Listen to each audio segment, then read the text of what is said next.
Selamat datang kembali di Jurnal Horor ID, tempat Anda mendengar kisah-kisah menyeramkan dari berbagai penjuru negeri. Kali ini kami membawakan cerita urban legend tentang sebuah rumah tua yang dihantui oleh kutukan masa lalu. Jangan lupa matikan lampu Anda dan siapkan diri untuk merinding. Malam itu, Arman, Dita, dan Bagas duduk santai di sebuah kafe kecil di pinggiran kota. Hujan baru saja reda, menyisakan embun di jendela dan aroma tanah basah yang memenuhi udara. Lampu kuning temaram di kafe menciptakan bayangan-bayangan lembut di wajah mereka yang tengah tertawa kecil membicarakan pekerjaan, film horor, dan kenangan masa SMA. Suasana akrab itu tiba-tiba berubah ketika seseorang tak terduga muncul dari balik pintu kaca kafe. Anton, teman lama mereka yang sudah bertahun-tahun tak terdengar kabarnya. Anton tampak berbeda. Wajahnya tirus, matanya cekung dan rambutnya acak-acakan, seolah dia membawa beban yang tidak bisa diceritakan. Namun, senyumnya masih sama seperti dulu, sedikit usil, penuh rahasia. Setelah basa-basi singkat, Anton mulai menceritakan sebuah kisah yang terdengar seperti urban legend, tapi dengan nada bicara yang terlalu serius untuk dianggap bercanda. Ada satu rumah tua di desa Karangjati, katanya dengan suara rendah, hampir seperti berbisik. Konon, rumah itu dikutuk, bukan cuma angker, tapi memakan jiwa siapapun yang masuk. Mereka bilang, orang yang berani masuk nggak akan pernah keluar dengan cara yang sama. Kalau masih hidup pun, jiwanya udah nggak utuh lagi. Tawa mereka perlahan memudar, digantikan oleh tatapan penasaran yang saling bertukar pandang. Anton menyandarkan tubuhnya ke kursi, lalu menatap mereka satu persatu dengan sorot mata tajam. Kalian berani coba? Atau takut? Tantangnya sambil menyeringai. Tatapan Dita mulai ragu. Bagas mencoba tertawa, tapi suara tawanya terdengar hampa. Sementara itu, Arman, yang dikenal paling rasional di antara mereka, hanya diam. Tapi di balik diamnya, rasa penasaran mulai merayap, dan itulah awal dari segalanya. Keesokan paginya, awan kelabu menggantung rendah di langit saat mereka bersiap memulai perjalanan. Bagas, dengan mobil tua milik ayahnya yang sering mogok mendadak, memarkir di depan rumah Arman sambil membawa termos kopi dan senter bekas.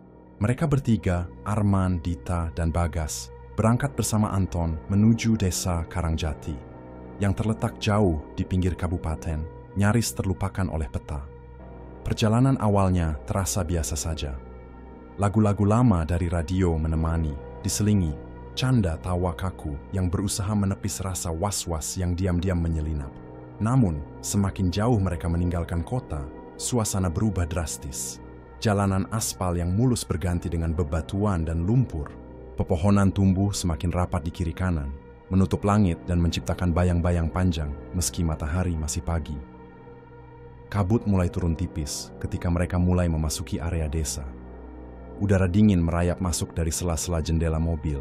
Dita menggigil, dan Arman menyalakan senter kecil meski masih siang, hanya untuk memastikan semuanya baik-baik saja.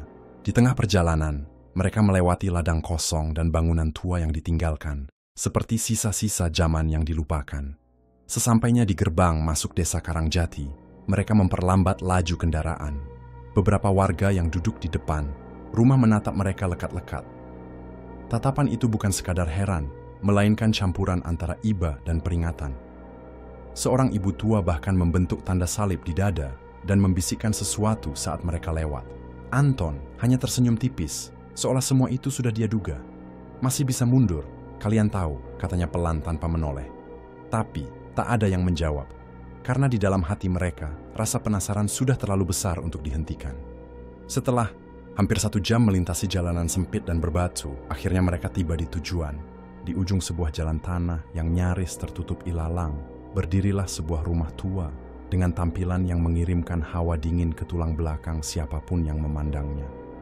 Bangunannya tinggi dan sempit, bergaya kolonial yang usang dengan cat tembok yang mengelupas dan dinding yang dipenuhi lumut hijau kehitaman. Jendela-jendelanya pecah, namun beberapa justru tertutup rapat dengan papan kayu tua yang tampak seperti dipaku dari dalam. Halaman rumah dipenuhi rerumputan liar setinggi pinggang. Ada pohon beringin besar di samping rumah. Akar-akarnya menjalar seperti tangan yang mencengkeram tanah. Namun yang paling membuat mereka terdiam adalah ayunan kayu tua yang tergantung di sebuah pohon kecil di depan rumah. Ayunan itu bergoyang, perlahan, pelan sekali, padahal tidak ada angin. Tali tambangnya telah usang dan suara gesekannya menimbulkan decit lirih yang mengganggu. Gila, ini kayak setting film horor beneran, gumam Bagas sambil mencoba menelan ludah. Anton hanya tersenyum tanpa berkata apa-apa. Tatapannya kosong, seolah dia sedang mengingat sesuatu yang tidak ingin dia bagikan. Dita merapatkan jaketnya, matanya menatap ke arah jendela lantai 2 yang gelap. Ia merasa seperti ada seseorang yang memperhatikannya dari balik kegelapan itu. Arman melangkah perlahan mendekati gerbang besi yang berkarat. Dan saat tangannya menyentuhnya, suara jeritan burung gagak memecah keheningan, membuat mereka semua tersentak. Rumah itu berdiri diam, namun aura yang dipancarkannya seakan hidup. Bukan hanya tua, tapi seolah menunggu sesuatu. Atau seseorang. Dengan napas tertahan dan langkah yang perlahan, mereka mendekati pintu utama rumah. Daun pintunya besar, terbuat dari kayu jati tua yang kini penuh dengan goresan dan bekas terbakar di beberapa bagiannya. Arman meraih gagang pintu yang dingin seperti logam dari kuburan. Ketika ia mendorongnya, terdengar suara derit panjang yang seperti jeritan dari kedalaman, menggores telinga dan membuat bulu kuduk mereka berdiri. Begitu pintu terbuka sepenuhnya, aroma lembab dan apek langsung menyeruak. Campuran bau kayu lapuk, debu berabad, dan sesuatu yang lebih pekat, seperti dera yang mengering terlalu lama. Mereka melangkah masuk ke ruang tamu. Cahaya matahari yang masuk dari sela-sela papan jendela membuat debu di udara tampak menari-nari seperti abu kremasi yang belum sepenuhnya padam. Ruang tamu itu sunyi, tapi tidak pernah terasa kosong. Sofa kulit tua yang robek, meja kayu dengan kaki patah dan karpet usang yang warnanya sudah pudar mengisi ruangan. Di dinding yang penuh jamur, tergantung satu-satunya benda yang masih terlihat utuh. Sebuah bingkai foto keluarga. Dita yang berjalan paling belakang menghampiri foto itu. Di dalamnya tergambar sepasang suami istri dan seorang anak perempuan kecil, duduk rapi dengan senyum lebar. Tapi ada sesuatu yang aneh. Tatapan mereka, terutama si anak perempuan, seolah bukan menatap kamera, melainkan langsung ke mata siapapun yang melihat foto itu. Tatapan itu terlalu hidup, terlalu sadar. "Kenapa foto ini masih bersih ya?" tanya Dita pelan, nyaris seperti berbicara pada dirinya sendiri. Tak ada yang menjawab, karena mereka semua sedang merasakan hal yang sama, bahwa mereka tidak sendiri di dalam rumah itu. Dan pintu yang tadi berderit, kini tertutup kembali dengan sendirinya. Pelan, tapi pasti, suara kunci berputar terdengar samar. Dan di sanalah mereka resmi telah melangkah masuk ke dalam kutukan. Langkah mereka menyusuri lorong demi lorong rumah itu semakin perlahan. Setiap lantai kayu yang mereka injak menimbulkan suara berderit tajam, seperti rintihan lama yang bangkit kembali setelah bertahun-tahun diam. Dinding-dinding rumah dipenuhi retakan, dan cat yang mengelupas seperti kulit tua yang membusuk. Tak ada suara lain, hanya denging samar dan desah napas mereka sendiri. Namun, saat mereka hendak memasuki ruang makan, tiba-tiba terdengar duk, duk, duk. Suara langkah kaki dari lantai atas. Mereka semua terdiam. Langkah itu berat, tapi tak beraturan. Kadang cepat seperti orang berlari kecil, kadang lambat seperti diseret, lalu berhenti. Hening. Beberapa detik kemudian, terdengar lagi. Kali ini lebih dekat. Mereka saling berpandangan, dan dalam tatapan itu terkandung ketakutan yang tak diucapkan. Arman menggenggam senter lebih erat. Cahaya kecilnya bergetar, sama, seperti tangannya. Dita berdiri lebih dekat ke Bagas, yang mencoba menertawakan suara itu dengan nada dipaksakan. "Mungkin itu tikus besar?" ujarnya pelan. Namun, tidak ada tikus yang berjalan dengan sepatu bot tak terlihat. Dan tidak ada tikus yang menginjak lantai kayu dengan langkah yang menyerupai manusia. Langkah itu kini terdengar tepat di atas kepala mereka. Duk, duk, plafon yang sudah lapuk mengeluarkan debu halus setiap kali suara itu terdengar, seperti memberitahu bahwa sesuatu atau seseorang sedang berjalan di atas mereka. "Mau naik ke atas?" Tanya Anton tiba-tiba, suaranya datar. Tak ada yang menjawab. Karena dalam hati masing-masing mereka tahu, apapun yang ada di atas sana tidak ingin mereka datang, tapi juga tidak akan membiarkan mereka pergi. Dengan langkah berat, mereka akhirnya memutuskan naik ke lantai 2. Tangga kayu tua itu berderit di setiap pijakan, seolah menjerit menolak kehadiran mereka. Begitu sampai di atas, lorong sempit menyambut dengan deretan pintu-pintu tua di kedua sisi. Udara di sini lebih dingin, dan entah dari mana asalnya, ada bau manis menyengat, seperti bunga yang membusuk. Salah satu pintu di ujung lorong terbuka sedikit, seperti sedang menunggu. Dita, dengan rasa penasaran yang menyaingi ketakutannya, mendorong pintu itu perlahan. Ruangan itu kecil, jelas milik seorang anak perempuan.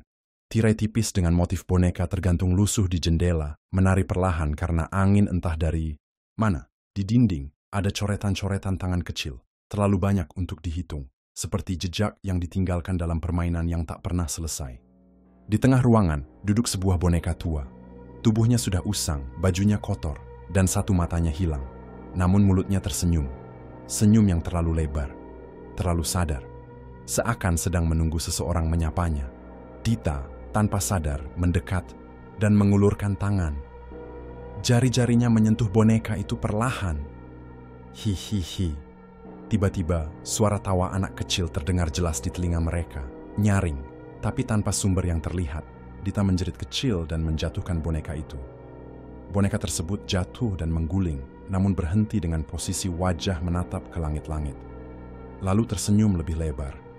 Bagas mundur dengan panik, menabrak cermin besar yang berdiri di sudut kamar. Cermin itu hampir jatuh, namun yang mereka lihat di dalamnya membuat waktu seolah berhenti. Di cermin, pantulan mereka tampak lengkap, namun ada satu sosok tambahan di belakang Dita. Seorang anak perempuan kecil dengan rambut panjang, menjuntai, menutupi wajah. Gaunnya lusuh dan kakinya tak menyentuh lantai. Ia berdiri diam, namun perlahan menoleh ke arah mereka, mata itu. Mata kosong, hitam, seperti lubang yang menelan cahaya. Dita menjerit dan memalingkan wajah, tapi ketika ia menoleh kembali, sosok itu telah menghilang. Hanya cermin yang bergetar pelan dan suara tawa kecil yang perlahan memudar. Hihihi. Setelah keluar dari kamar anak itu dengan jantung yang masih berdegup kencang, mereka melangkah menyusuri lorong lantai 2 yang sepi.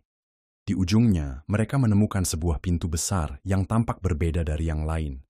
Catnya lebih gelap, dan ada bekas garukan panjang di bagian bawah, seperti kuku yang mencoba membuka paksa dari dalam. Anton mendorong pintu itu, dan engselnya berdecit pelan. Mereka masuk ke sebuah kamar utama, lebih luas dari ruangan lain, tapi tak kalah suram. Tirai-tirai tebal menutupi cahaya matahari, menciptakan bayangan yang bergerak-gerak oleh pantulan cahaya senter. Tempat tidurnya besar, namun dipenuhi debu dan sarang laba-laba. Di atas meja rias yang retak, tergeletak sebuah benda yang tampak asing. Buku harian berbalut kulit coklat tua dengan kunci kecil yang sudah berkarat. Dita mengambilnya perlahan. Kulit buku itu terasa dingin, seolah menyerap panas dari tangannya. Ketika ia membukanya, halaman-halaman di dalamnya penuh tulisan tangan yang terburu-buru dan tidak konsisten, seperti seseorang menulis sambil ketakutan. Ini milik Ratna, ucap Dita lirih. Penghuni terakhir rumah ini, mereka berkumpul mengelilingi Dita saat ia membacakan beberapa entry.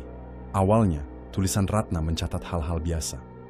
Tentang keluarganya, tentang putrinya yang bernama Laras, tentang malam-malam yang panjang setelah suaminya meninggal.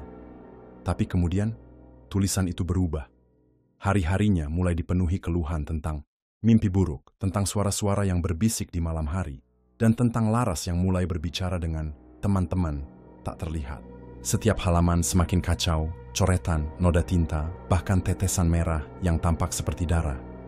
Dan akhirnya, di halaman terakhir, tertulis kalimat yang membuat darah mereka membeku.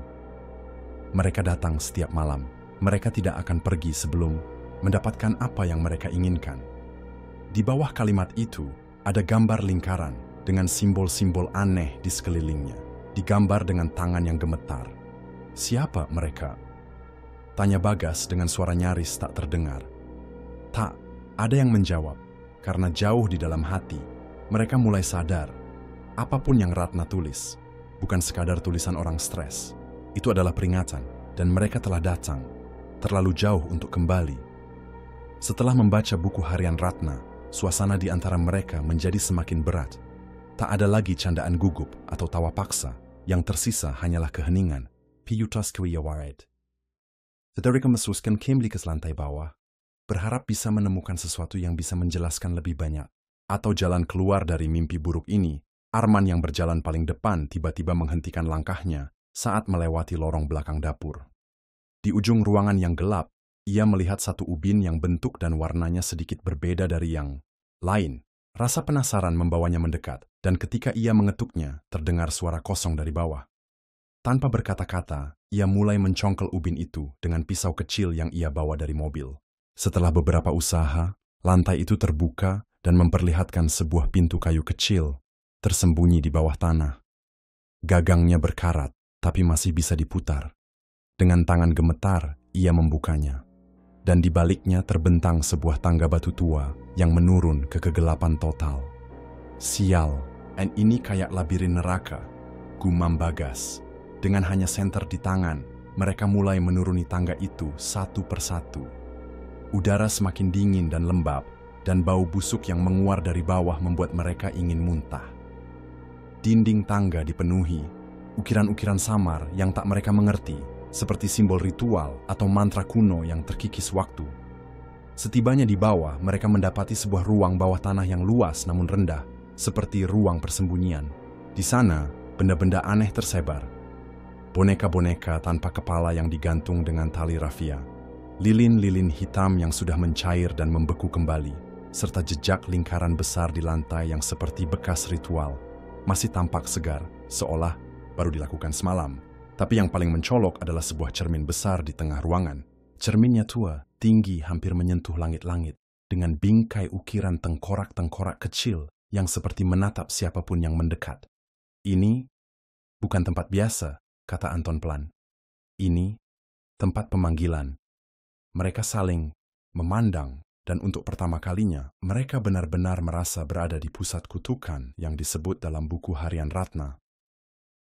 Dan entah bagaimana mereka tahu, cermin itu hidup. Mereka berdiri mematung di depan cermin besar itu, tak satu pun dari mereka berani menyentuhnya. Permukaannya berkilau samar dalam cahaya senter, tapi tidak memantulkan bayangan mereka sepenuhnya. Sebagian wajah mereka tampak memudar, seperti dicuri oleh sesuatu dari balik kaca. Ini aneh. Kenapa bayangan kita kayak ngilang sebagian? Bisik Dita Anton, yang berdiri paling dekat dengan cermin, mengangkat tangan pelan, mencoba menyentuh permukaannya. Tapi sebelum jarinya menyentuh, cermin itu bergetar, seperti permukaan air yang dilempar batu. Gelombang samar merambat dari tengah ke seluruh sisi kaca. Kemudian, tanpa peringatan, cermin itu berubah. Bukan lagi bayangan mereka yang terlihat. Kini muncul wajah seorang wanita tua, pucat dan berkerut, dengan mata kosong dan mulut terkatup rapat. Rambutnya kelabu kusut, menutupi sebagian wajahnya. Perlahan matanya bergerak, menatap mereka satu persatu. Kalian tidak seharusnya ada di sini. Suaranya parau, dalam, seolah berasal dari dalam tanah. Kata-katanya menggema di seluruh ruangan, meskipun mulutnya hampir tak bergerak. Dita mundur beberapa langkah sambil menutup mulutnya agar tidak menjerit. Bagas terjatuh, dan senter yang ia pegang terguling ke lantai, membuat cahaya menari liar. Di dinding Arman mencoba mengalihkan pandangannya, tapi matanya seperti terpaku pada cermin. Di balik wanita tua itu, kini tampak bayangan-bayangan lain. Sosok-sosok tak berbentuk jelas, berdiri diam di belakangnya. Mereka tampak berbisik, menyentuh permukaan cermin dari balik kaca, seakan ingin keluar, atau menarik mereka masuk. Tiba-tiba, satu tangan menonjol keluar dari cermin, kurus, dingin, dan dipenuhi urat hitam. Mereka menjerit serempak. Anton menarik Arman ke belakang tepat sebelum tangan itu sempat menyentuhnya. Suara wanita tua itu semakin keras. Pergi, atau tetaplah bersama kami selamanya. Cermin itu pecah, bukan secara fisik tapi dari dalam. Retakan cahaya menjalar seperti jaring laba-laba, dan wajah-wajah aneh mulai bermunculan di setiap pecahannya, menjerit tanpa suara. Mereka tak butuh aba-aba. Dengan napas memburu, Mereka berlari naik kembali ke atas, meninggalkan ruang bawah tanah itu dalam gelap, dan gemak tawa lirih yang mengiringi langkah mereka. Napas mereka masih memburu saat akhirnya berhasil sampai kembali ke lantai utama. Tubuh seperti gamat sal, tak hanya karena kelelahan, tapi karena ketakutan yang kini terasa seperti menggigit tulang. Cermin itu bukan sekadar benda mati. Sesuatu di dalamnya hidup, dan mereka tahu itu belum selesai dengan mereka. Arman langsung menuju pintu depan, menggenggam kenop pintu dengan tangan yang berkeringat. Ia memutarnya, menarik dengan sekuat tenaga, namun pintu itu tak bergerak sedikit pun, seolah-olah direkatkan oleh kekuatan tak kasat mata. "Cepat, jendela!" teriak Bagas sambil berlari ke salah satu jendela besar yang sebelumnya terlihat pecah. Namun begitu ia mencoba mencongkel jendela itu dengan tongkat besi tua dari dapur, ia tertegun. Kaca yang tadi retak kini utuh kembali, bersih dan kokoh, seperti tak pernah disentuh waktu. Ia memukulnya, tidak ada retakan. Seolah rumah ini sedang menyembuhkan dirinya, menutup semua jalan keluar. Anton mengeluarkan kunci cadangan dari saku jaketnya, kunci yang ia pegang sejak awal masuk. Tapi saat ia menunjukkannya ke yang lain, wajahnya mendadak pucat. Kunci itu mencair perlahan di telapak tangannya, menjadi cairan hitam yang kental dan bau. Ia menjatuhkannya dengan panik, dan cairan itu menghilang ke lantai seperti diserap oleh kayu tua rumah itu. "Ini nggak masuk akal. Ini gila!" teriak Dita, hampir menangis. Mereka berpencar, mencoba membuka jendela belakang, pintu samping, bahkan lubang angin, namun semuanya tertutup rapat. Rumah itu telah berubah. Tak ada celah, tak ada retakan, seperti tubuh makhluk hidup yang menutup dirinya, menelan mereka perlahan. Arman menendang pintu dengan amarah yang tumbuh dari ketakutan, tapi suara dentumannya terdengar seperti beradu dengan baja, bukan kayu. "Kita terjebak," katanya lirih. Dari kejauhan mereka kembali mendengar sesuatu, derap langkah pelan dan berat dari lantai atas. Seolah rumah itu memberitahu mereka, "Kalian boleh mencoba kabur, tapi waktumu hampir habis." Mereka mundur ke sudut-sudut rumah, mencoba mencari celah yang bisa memberi mereka sedikit harapan. Namun semakin lama, semakin terasa bahwa rumah itu mengawasi mereka. Setiap langkah mereka, setiap suara mereka, bahkan setiap detik yang berlalu. Saat mereka berdiri terpisah di antara tumpukan furnitur yang berdebu, bayangan hitam mulai menggerayangi setiap sudut ruangan. Awalnya hanya sedikit, seperti titik gelap di ujung mata mereka, tetapi semakin lama, semakin banyak. Bayangan-bayangan itu bergerak, bergulir dengan cara yang tidak wajar, seperti asap pekat yang terbentuk menjadi sosok manusia, namun tidak sepenuhnya berbentuk. Dita berteriak, tubuhnya membeku ketika sebuah bayangan besar mendekat darinya. Sosok itu, meskipun tak sepenuhnya terlihat, memiliki bentuk yang mengerikan, seperti tubuh manusia, tapi dengan tangan yang sangat panjang dan wajah yang kabur, penuh kekosongan yang menakutkan. "Kalian tidak dipanggil, tapi kini kalian tidak bisa pergi." Suara itu terdengar dalam pikiran mereka, bukan dari mulut bayangan itu, tapi dari dalam jiwa mereka, dalam setiap serat tubuh mereka. Suara itu menggetarkan rongga dada, meresap ke dalam kulit mereka. Anton berlari ke arah jendela, mencoba memanjat untuk mencari celah. Tapi begitu ia meraih kusen jendela, sosok hitam melayang dengan kecepatan yang luar biasa, memblokir jalannya. Ia terjatuh ke lantai, tubuhnya membeku dengan mata yang terbuka lebar. Terlihat jelas bahwa ia telah kehilangan kendali atas tubuhnya. "Anton!" teriak Arman, berlari menuju sahabatnya. Tapi saat ia mendekat, tubuh Anton seperti terhisap ke dalam bayangan itu, pelan tapi pasti, hingga hanya kepala Anton yang tersisa. Itu seperti menguap, menghilang dalam kabut hitam. Dia sudah pergi," kata Bagas. Suaranya hampir tak terdengar.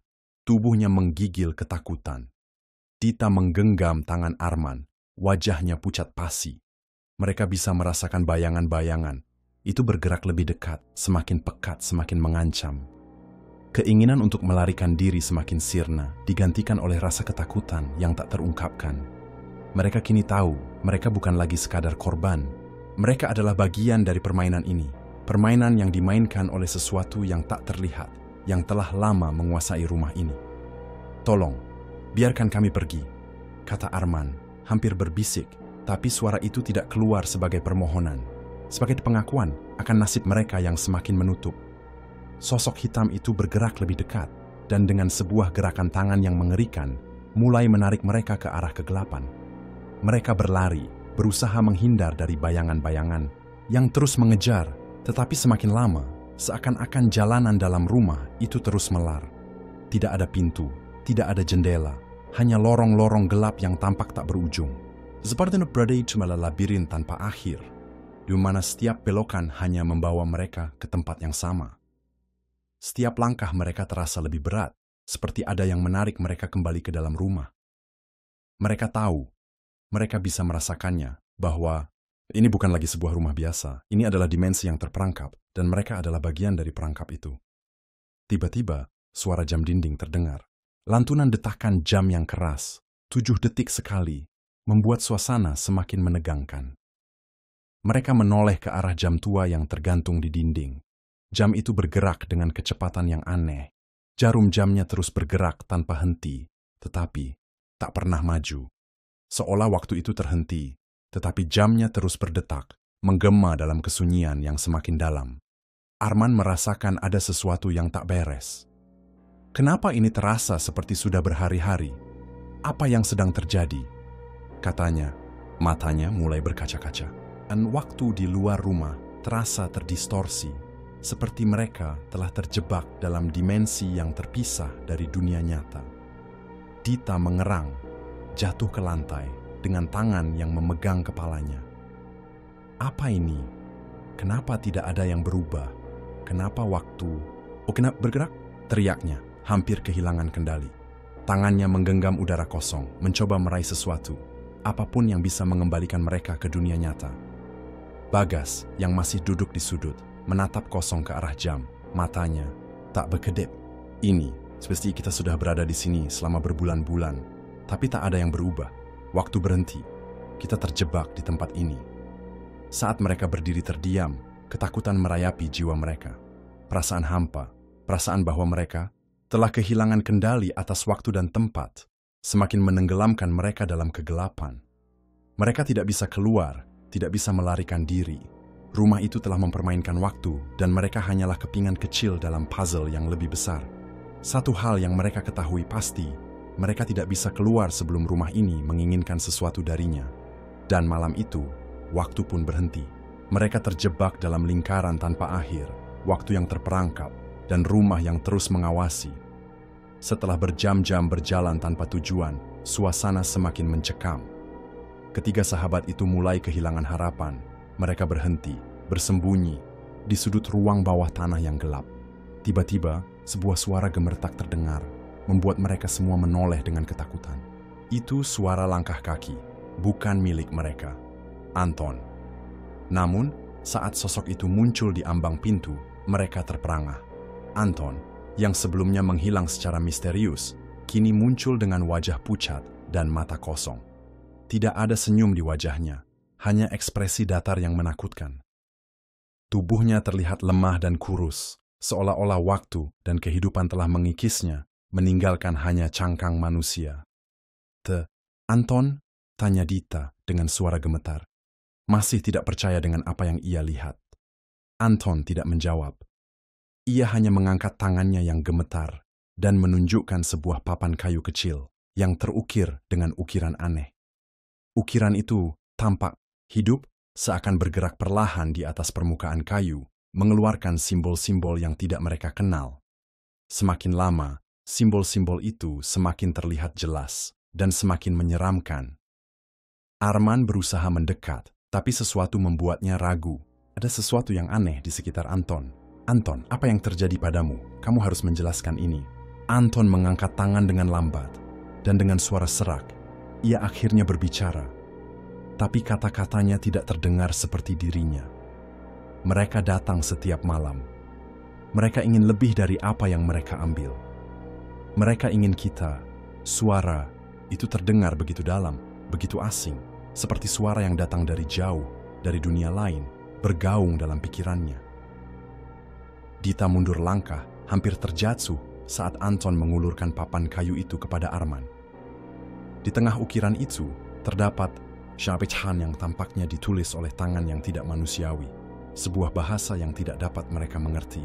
Arman merasakan sesuatu yang menggelitik di jantungnya, sebuah ketakutan yang menjalar seperti api. Namun, saat Anton berbicara lagi, mata kosongnya tidak pernah beralih dari mereka, seolah ia tidak lagi melihat mereka, hanya kosong, gelap, dan penuh kehampaan. Jangan coba kabur, kalian sudah menjadi bagian dari mereka. Tak ada jalan kembali, katanya dengan suara yang semakin parau. Tiba-tiba, Arman merasa seolah papan kayu itu bergetar di tangannya. Ukiran-ukiran aneh itu bercahaya, menyinari seluruh ruangan dengan warna gelap yang menakutkan. Ia melempar papan itu, merasa tidak mampu menahan energi yang terpancar dari benda tersebut. Anton terjatuh ke lantai dengan suara berderak keras. Tubuhnya terhisap ke dalam tanah secara perlahan, seperti dibawa oleh kekuatan tak terlihat. Wajahnya menegang dalam rasa sakit yang tak terungkapkan, dan dengan suara yang tak terucapkan, tubuhnya hilang, lenyap di ruang bawah tanah yang dingin. Dan saat itu, hanya satu yang mereka tahu pasti, papan kayu itu adalah kunci untuk keluar, tapi juga kunci yang akan membawa mereka semakin dekat ke tujuan yang jauh lebih mengerikan. Setelah Anton menghilang ke dalam kegelapan, suasana semakin mencekam, perasaan terjebak semakin kuat, dan harapan mereka untuk keluar dari rumah itu mulai luntur. Kengerian yang tak terucapkan mengikat mereka lebih erat daripada dinding rumah yang memenjara. Mereka kini sadar bahwa tidak ada tempat yang aman di dalam rumah itu dan tidak ada cara untuk melarikan diri. Dengan penuh ketegangan, Arman dan Dita berusaha untuk mencari jalan keluar yang lain. Tetapi mereka selalu berakhir di tempat yang sama, sebuah ruang yang gelap, sempit, dan sepi. Mereka berlari, berteriak, mencoba berhubungan dengan dunia luar, tetapi semuanya terasa hampa. Rumah itu seakan menelan setiap jejak langkah mereka, menghukum mereka dengan isolasi yang tak terbayangkan. Lalu, di antara keheningan itu, suara langkah kaki terdengar lagi. Bukan dari mereka, tapi suara berat, seperti jejak kaki yang tidak manusiawi berjalan di atas lantai yang retak. Mereka menoleh, Bagas sudah tidak ada di sana. Arman dan Dita hanya melihat bayangan gelap bergerak cepat di ujung koridor. "Bagas!" teriak Dita, suaranya tercekat ketakutan. Mereka mengejar bayangan itu, berlari dengan segala kekuatan yang tersisa. Namun saat mereka tiba di ruangan besar, Bagas terlihat duduk diam di lantai. Matanya kosong, tidak lagi memandang mereka. Tubuhnya terlihat kaku, seolah sudah tidak bernyawa, meskipun ada detak jantung yang bisa mereka dengar, tapi semakin lemah. Dita meraih bahunya, mengguncangnya. "Bagas, bangun, ini bukan kamu," serunya, tetapi tubuh Bagas hanya terdiam, tak bergerak. Tiba-tiba, Bagas membuka matanya dengan perlahan. Namun, itu bukan lagi mata Bagas yang mereka kenal. Matanya kosong, seperti cermin hitam tanpa kedalaman. Suara lirih keluar dari mulutnya, tidak seperti suara Bagas yang dulu mereka kenal. Dia akan datang, dia akan datang. Kata-kata itu diulang-ulang dengan suara yang parau, seperti mantra yang dipaksakan keluar dari mulutnya. Sebelum mereka bisa berbuat apa-apa, tubuh Bagas terlalu cepat menghilang. Seperti ditarik ke dalam kabut hitam, tubuhnya melesap tanpa jejak, hanya meninggalkan udara yang terasa dingin. Dita terjatuh, menangis tanpa suara, terisak dalam kesepian yang mendalam. Apa yang sedang terjadi? Kenapa ini bisa terjadi? Ia berkata. Suaranya penuh keputusasaan. Arman berdiri terpekur, gemetar, mencoba untuk berpikir jernih. Apa yang harus mereka lakukan? Rumah ini semakin menunjukkan kekuatannya, menelannya satu persatu. Mereka semakin kehilangan anggota mereka, dan yang tersisa hanya mereka berdua, terperangkap dalam permainan yang tak mereka mengerti. Tiba-tiba, sebuah bayangan besar muncul di depan mereka, berputar-putar di udara. Bayangan itu membentuk sosok yang tidak jelas, seperti seseorang yang familiar, namun tidak bisa dikenali. Tanpa peringatan, bayangan itu melontarkan suara keras, memekakkan telinga mereka. "Kalian telah terlambat. Kalian adalah bagian dari kami sekarang." Dita, yang sudah hampir tidak bisa bernapas karena ketakutan, menatap Arman dengan mata penuh kepedihan. "Arman, aku takut kita tidak akan bisa keluar." Suaranya hampir tenggelam dalam isak tangis. Arman meraih tangannya, menggenggamnya erat. Was, kita harus bertahan. Kita harus keluar. Kita tidak bisa menyerah sekarang. Tapi seiring dengan kata-katanya, mereka tahu. Mereka semakin terperangkap, dan mereka mulai merasa bahwa mereka hanya tinggal beberapa langkah lagi sebelum mereka juga menghilang seperti bagas. Waktu terasa semakin terhenti. Suasana yang penuh ketegangan dan kegelapan semakin menyesakkan dada. Arman dan Dita semakin merasa bahwa tidak ada lagi jalan keluar dari rumah tua itu. Mereka berdua terjatuh dalam keputusasaan yang mendalam, berlutut di tengah-tengah kegelapan yang menelan seluruh ruang. Tiba-tiba, suara itu kembali. Suara serak, seperti bisikan yang datang dari kedalaman kegelapan. Itu adalah suara yang mereka kenal, meskipun terdengar lebih menakutkan dan penuh kekuatan. Mereka menoleh dan melihat sosok wanita tua yang muncul dari balik bayangan gelap. Wajahnya sangat keriput, kulitnya pucat seperti mayat hidup, dan matanya kosong, hitam pekat seperti dua jurang tanpa dasar. Dengan langkah lambat, wanita tua itu mendekat, senyumnya tipis, senyum yang tidak bisa menutupi niat jahat di baliknya. Kalian sudah datang begitu jauh, wanita tua itu berkata. Suaranya bergema dalam pikiran mereka, seperti berbisik langsung ke dalam jiwa mereka. Tapi tidak ada yang bisa keluar dari tempat ini. Kalian sudah menjadi bagian dari kami. Arman dan Dita berusaha untuk berdiri, ketakutan memenuhi seluruh tubuh mereka. Apa yang kamu inginkan dari kami? Arman berteriak dengan suara parau. Kenapa kalian mempermainkan kami seperti ini? Wanita itu tertawa, suaranya menimbulkan rasa mual dan ketakutan yang mendalam. Kami tidak mempermainkan kalian. Kami hanya ingin memastikan bahwa kalian tidak pergi. Rumah ini sudah lama menunggu kalian. Kalian adalah bagian dari ritual ini. Dita menggenggam tangan Arman, matanya basah. Apa yang kami harus lakukan untuk keluar? Apa yang kami harus bayar? Tanyanya dengan suara gemetar. Wanita itu mengamati mereka berdua dengan tatapan penuh ketenangan. Namun ada sesuatu yang sangat jahat di balik pandangannya. Ada sebuah kesepakatan yang harus dibuat, kata wanita itu. Senyum di wajahnya semakin lebar. Hanya satu yang bisa keluar dari rumah ini. Arman dan Dita saling menatap. Kesepakatan? Arman merasa seperti ada batu besar yang menekan dadanya. Apa yang dimaksud wanita itu dengan kesepakatan? Kenapa mereka hanya bisa memilih satu? Yang keluar? Jika kalian ingin keluar, salah satu dari kalian harus tetap di sini. Suara wanita itu terdengar begitu menakutkan, seolah dia sedang menawarkan sebuah kontrak maut. Salah satu dari kalian harus menjadi bagian dari rumah ini untuk selamanya. Dita terperangah, matanya membesar. Tidak, itu tidak mungkin. Kami tidak akan pernah setuju pada perjanjian seperti itu. Wanita tua itu mengangkat tangannya, dan ruangan di sekitar mereka berubah. Bayangan hitam semakin mendekat, berputar-putar di sekeliling mereka, seolah ruang itu berubah menjadi labirin kegelapan. Kalian harus memilih. Satu dari kalian pergi, dan satu tetap. Tak ada jalan tengah. Arman merasa perasaan takutnya berubah menjadi kebingungan dan kekhawatiran yang tak terungkapkan. Dia melihat ke Dita yang terisak dengan wajah penuh ketakutan. Dita menatapnya dengan mata yang penuh harap dan juga keputusasaan. Apa yang harus kita lakukan, Arman? Tanya Dita dengan suara hampir tak terdengar, namun penuh keteguhan. Kita tidak bisa berpisah. Kita tidak bisa seperti X ini. Wanita itu kembali tertawa, lebih keras dan lebih menyeramkan. Suaranya menggema di seluruh ruangan. Kalian tidak punya pilihan, katanya. Salah satu dari kalian harus memilih. Perjanjian itu sudah lama dibuat. Tidak ada yang bisa mengubahnya. Arman merasa dadanya terhimpit. Keringat dingin mengalir di seluruh tubuhnya, dan pikirannya berputar cepat. Bagaimana mungkin dia bisa memilih? Bagaimana dia bisa mengorbankan teman terbaiknya?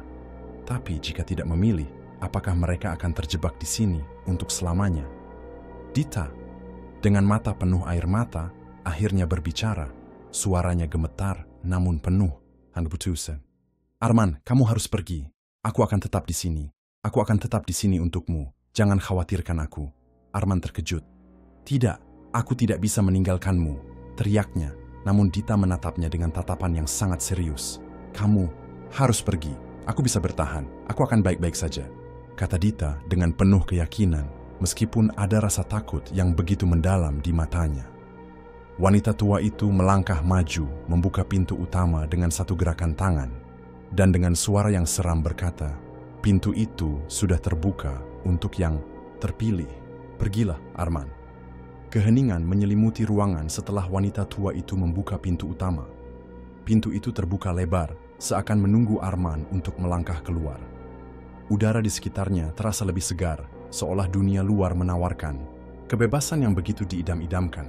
Namun, perasaan itu tidak bisa menghapus rasa salah dan keputusasaan yang menyelimuti hati Arman. Dita berdiri di sampingnya, wajahnya pucat, matanya penuh dengan air mata yang tak terucapkan. Namun, ada sesuatu dalam tatapannya, sesuatu yang sangat berbeda dari sebelumnya. Keputusan yang begitu berat terlihat jelas di matanya. Arman bisa merasakan itu, merasakan perpisahan yang semakin dekat. "Dita, aku tidak bisa meninggalkanmu." Suara Arman terdengar parau. Keringat dingin membasahi tubuhnya, dan jantungnya berdebar sangat cepat. Kenapa dia harus memilih? Kenapa harus ada yang terpaksa berkorban? Dita mengangkat tangannya, menenangkan Arman dengan sebuah gerakan lembut. "Kamu harus pergi, Arman." Suaranya lembut, namun tegas, seperti seseorang yang sudah menerima takdirnya. "Kamu lebih berhak untuk hidup. Kamu bisa keluar dari sini. Aku akan tetap di sini. Aku akan selamat. Aku akan baik-baik saja." Arman menggenggam tangan Dita dengan sangat erat, gigil karena ketakutan dan rasa tidak rela. "Tidak, Dita, aku tidak bisa pergi tanpa kamu." Suaranya serak, hampir seperti sebuah jeritan dalam kesedihan yang mendalam, namun Dita menatapnya dengan tatapan yang sangat kuat. "Jangan pernah merasa bersalah," katanya dengan penuh keyakinan. "Kamu adalah teman terbaik yang pernah aku miliki. Aku tidak ingin kamu terjebak di sini, Arman. Aku akan tetap di sini, tapi kamu harus pergi." Wanita tua itu semakin mendekat, matanya kosong dan penuh dengan kebencian yang dalam. "Waktunya hampir habis," katanya dengan suara yang pemenggerian. "Keputusan sudah dibuat. Salah satu dari kalian harus pergi." Suara itu menggema di telinga Arman, menambah tekanan pada hatinya. Dita menarik napas dalam-dalam, lalu berkata dengan suara yang hampir tak terdengar, "Aku memilih untuk tinggal di sini. Aku akan tetap menjaga rumah ini. Aku akan selamanya berada di sini, di dunia yang tidak terlihat. Kamu harus pergi dan hidup. Jangan biarkan semua ini sia-sia." Air mata Dita mengalir tanpa bisa ditahan. "Aku ikhlas, Arman. Aku ikhlas. Kamu harus selamat." Arman terdiam. Seluruh tubuhnya terasa berat, seperti beban dunia ada di pundaknya. Tetapi di dalam hatinya, dia tahu bahwa Dita melakukan ini karena dia ingin Arman hidup. Karena dia tahu bahwa hanya satu yang bisa keluar. Wanita tua itu memberikan senyuman tipis, lalu menggerakkan tangannya dengan sebuah gerakan yang sangat cepat. "Kamu akan keluar, Arman. Tapi ingat, dunia di luar tidak akan pernah sama." Tiba-tiba, pintu utama terbuka sepenuhnya, dan Arman merasakan angin yang segar menyapu wajahnya. Dunia luar terasa begitu dekat, tapi pada saat yang bersamaan, dia merasa terpisah dari Dita yang masih ada di dalam rumah yang terkutuk. Dengan langkah berat, Arman berjalan ke arah pintu. Setiap langkah terasa seperti menghancurkan hatinya. Ketika dia berbalik untuk melihat Dita sekali lagi, dia hanya melihat bayangannya. Bayangan yang perlahan menghilang dalam kegelapan rumah tua itu. "Dita!" Teriaknya, suaranya bergetar, tetapi hanya angin yang menjawab, membawa suara itu ke dalam kegelapan yang mendalam. Pintu utama tertutup dengan suara keras, dan Arman mendapati dirinya berdiri di luar rumah. Langit di atasnya terlihat aneh, warna langit yang tak biasa, seolah dunia di luar telah berubah. Desa Karangjati kini tampak kosong, sepi, dan tidak ada lagi tanda kehidupan yang pernah ada di sana. Langit berwarna merah darah, seperti menunjukkan bahwa sesuatu yang lebih gelap sedang mengintai di kejauhan. Arman berdiri di tengah-tengah desa yang kosong, terduduk di tanah. Perasaan bersalah menghantui dirinya, mengetahui bahwa Dita sekarang terjebak di dunia lain, terjebak dalam kutukan yang tak termaafkan. Arman terhuyung-huyung keluar. Dari ruang itu wari napasnya terengah-engah, dan hatinya terasa hancur. Pintu besar rumah tua itu menutup dengan suara keras, seolah mengunci kembali kegelapan yang menyelubungi dunia di dalamnya. Dunia di luar yang pernah dia kenal kini terlihat sangat asing, seperti mimpi buruk yang tak berujung. Desa Karangjati Yang dulu tampak hidup dan penuh dengan aktivitas kini tampak kosong dan sunyi. Tidak ada suara ayam berkokok, tidak ada langkah kaki yang terdengar di jalanan yang kotor, tidak ada angin yang berhembus. Hanya keheningan yang menyelimuti desa itu. Dan pemandangannya terasa seperti gambar yang terbalik. Arman berjalan perlahan, kakinya terasa sangat berat, seakan setiap langkahnya semakin menjauh dari kenyataan. Langit di atasnya tidak lagi biru seperti dulu, melainkan berwarna merah darah, seperti langit yang terbakar oleh api yang tak pernah padam. Awan-awan hitam menggantung rendah, menciptakan suasana yang sangat tidak wajar, seolah dunia sedang mengalami kehilangan keseimbangannya.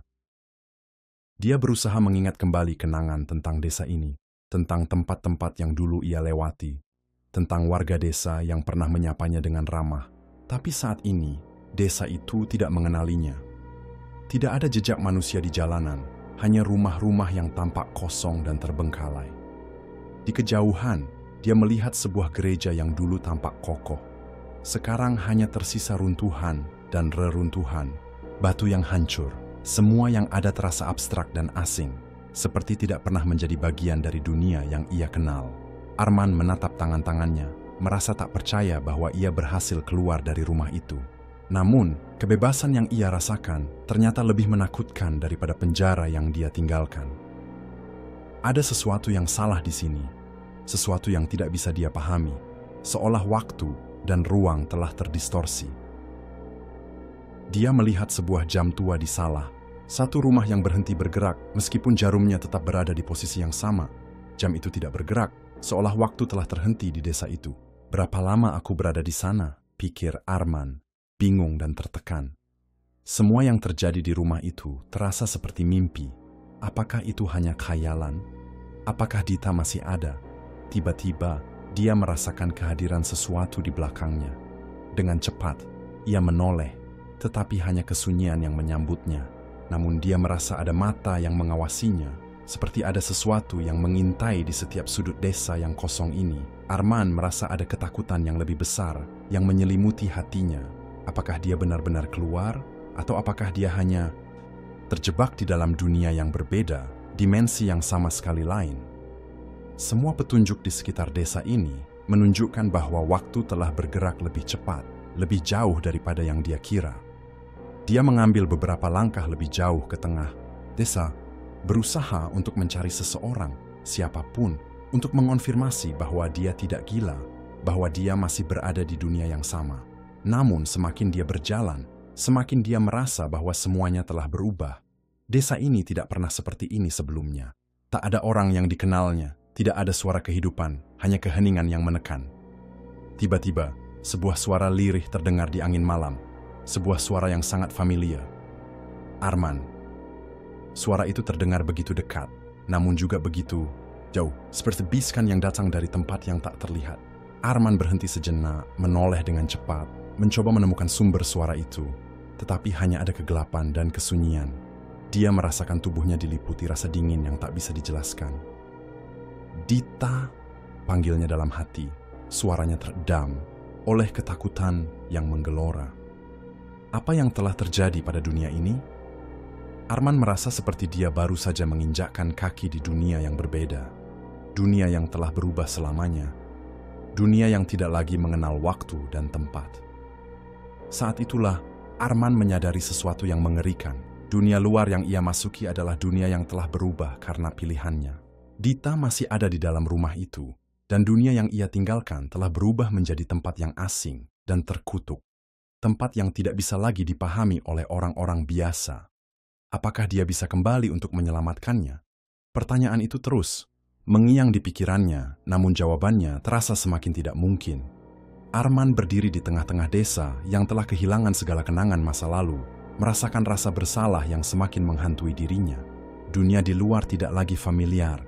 Semuanya terasa begitu asing, seperti dunia yang diciptakan untuk menghukum dirinya. Langit yang merah darah, rumah-rumah kosong yang menyeramkan, dan keheningan yang menindih. Semuanya mengingatkannya pada keputusan yang tak bisa dibatalkan. Dia telah meninggalkan Dita di rumah itu, dan dunia ini tampaknya berubah untuk selamanya karena pilihan itu. Suara bisikan lembut yang terdengar di angin malam semakin menghantui langkah Arman. Arman, Suara itu semakin sering terdengar, seolah Dita masih memanggil namanya, terperangkap di dalam dimensi yang tak bisa dijangkau. Setiap kali Arman mendengar suaranya, perasaan bersalah semakin menggerogoti hatinya, seolah ada bagian dari dirinya yang tertinggal di dalam rumah itu bersama Dita. Dia tahu, dia tidak bisa terus berlari dari kenyataan. Dita membutuhkan bantuannya, dan meskipun ia sudah berada di dunia yang berbeda, ia merasa bahwa kutukan rumah itu tidak hanya mengikatnya dengan Dita, tetapi juga dengan dunia ini yang telah berubah. Dita terjebak di dalam dunia lain, sementara Arman kini terperangkap dalam dunia yang sama sekali berbeda. Dunia yang dipenuhi dengan perasaan tidak utuh, seperti ada bagian yang hilang dan tidak bisa ditemukan. Arman merasa kehilangan orientasi, bingung dengan waktu yang tampaknya berjalan tidak seperti biasanya. Apakah waktu telah berjalan lebih cepat di dunia ini, ataukah ia hanya merasakannya begitu? Sejak keluar dari rumah itu, semuanya terasa kacau. Waktu telah berubah, seiring dengan perasaan bersalahnya yang semakin dalam. Tidak ada jalan kembali. Arman tahu, jika ia tidak menemukan cara untuk mengembalikan keadaan seperti semula, Dita akan tetap terjebak di dalam kutukan itu selamanya. Dia tidak bisa melupakan suara Dita yang terus memanggilnya, tidak bisa melupakan tatapan terakhirnya sebelum ia melangkah keluar dari rumah itu. Dengan penuh tekad, Arman mulai mencari jawaban di setiap sudut desa. Semua pintu tertutup, setiap langkah terasa seperti menghantarkannya ke dalam kebingungannya. Ia mencari petunjuk di tempat-tempat yang pernah dia kenal, namun semuanya berubah menjadi kegelapan yang tak terjelaskan. Saat itulah ia menyadari, kisah ini tidak akan pernah berakhir. Kutukan itu telah mengikat dirinya dengan Dita selamanya. Dita tidak akan pernah bisa bebas, dan begitu juga dirinya. Mereka berdua kini terjebak dalam siklus yang tak bisa dihentikan. Sebuah kutukan yang membawa mereka ke dalam dunia yang terperangkap dalam waktu dan ruang. Arman telah meninggalkan Dita, tetapi Dita tidak akan pernah meninggalkannya. Sementara itu, Dita yang terperangkap dalam dunia lain terus memanggil nama Arman dalam bisikan angin yang membawa namanya ke seluruh penjuru. Desa yang kosong. Dita tidak bisa keluar, tetapi suaranya akan terus menggema dalam setiap angin malam. Dan Arman akan terus mencari cara untuk memecahkan kutukan itu. Meskipun dia tahu dalam hatinya, dia tidak akan pernah bisa kembali ke dunia yang sama. Kisah mereka yang bermula dari sebuah tantangan yang tampak sepele, kini menjadi sebuah legenda yang tak terhapuskan. Rumah tua itu masih ada di suatu tempat. Dan kutukan yang menyelimuti desa Karangjati akan terus membayangi siapapun yang mencoba menantangnya. Tidak ada yang bisa melarikan diri dari kekuatan gelap yang terpendam di dalamnya. Dan itulah kisah rumah tua di desa Karangjati. Kisah yang penuh dengan kutukan yang tak terpecahkan, dengan penantian yang tak berujung, dan dengan keberanian yang membawa kehancuran. Sebuah rumah yang tampaknya hanya menjadi sebuah tempat terbengkalai, namun di dalamnya tersembunyi kegelapan yang mengikat jiwa-jiwa yang masuk ke dalamnya. Akankah Anda cukup berani untuk mengunjungi tempat seperti itu? Mungkin Anda merasa aman, mungkin Anda merasa siap, tetapi sekali Anda melangkah ke dalamnya, siapa yang tahu apa yang akan terjadi? Desa Karangjati kini menjadi sebuah tempat yang tidak pernah bisa dimengerti oleh mereka yang masih hidup. Rumah itu tetap berdiri, meski tak ada seorang pun yang berani mendekat. Dita tetap memanggil nama Arman, namun siapa yang akan mendengarnya? Waktu terus berputar, tapi bagi Arman dan Dita, waktu seakan tidak pernah bergerak. Mungkin Anda berpikir bahwa ini hanyalah cerita belaka, sebuah kisah horor yang hanya diceritakan untuk menambah ketegangan malam Anda. Tetapi, hati-hati, ada tempat-tempat di dunia ini yang tidak seharusnya dijelajahi. Ada kutukan-kutukan yang tidak bisa dilepaskan, dan kisah Arman serta Dita adalah salah satu dari sekian banyak kisah yang mengingatkan kita tentang bahaya yang tersembunyi. Siapkah Anda untuk menghadapi hal-hal yang tidak terlihat? Siapkah Anda untuk berjalan menuju tempat yang tidak pernah kembali? Ingat, jika Anda berani, terkadang yang Anda temui bukanlah kebebasan, tetapi ketakutan yang akan mengejar Anda selamanya. Terima kasih telah mendengarkan kisah ini di Jurnal Horor ID. Jangan lupa untuk like, share, dan subscribe untuk kisah-kisah seram lainnya. Sampai jumpa di Jurnal Horor ID berikutnya, jika Anda masih cukup berani untuk mendengarkan.